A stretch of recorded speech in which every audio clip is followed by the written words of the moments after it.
I have a question for all pro-lifers. A couple weeks ago, I promised I would respond to this video, so here we go. I've showed you the science behind when a person emerges during fetal development, around 28 to 30 weeks with cortical function. No science supports that a person exists before that. No science talks about personhood at all.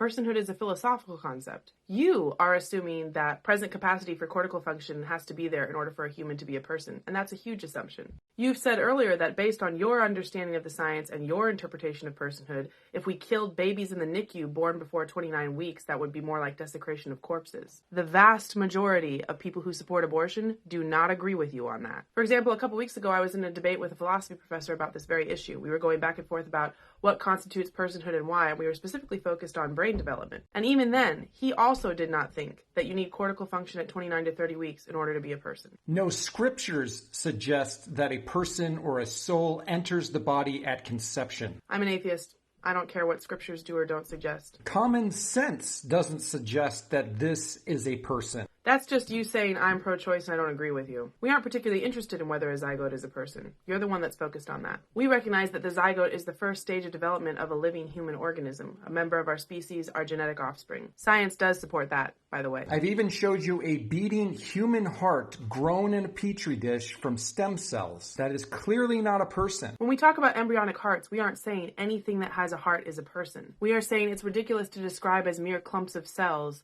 organisms that have functioning cardiovascular systems. We're saying that heartbeats are signs of life. We're saying parents often care if they can see the prenatal heartbeat because it's a sign that the pregnancy is going well. The fact that you can grow hearts in petri dishes makes no difference at all. It has nothing to do with our argument. We just had an election where every abortion issue on the ballot went pro-choice. You've got a good point here. We did not do well with any of those ballot initiatives. It's a problem.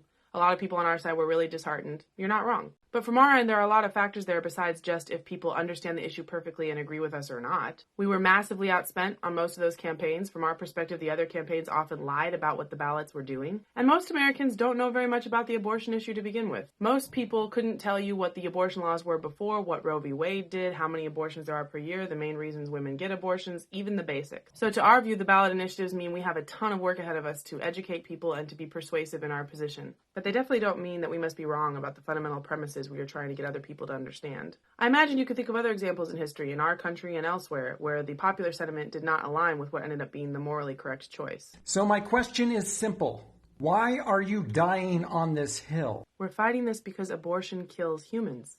It's a human rights violation. We're not going to let it go because some elections don't go our way.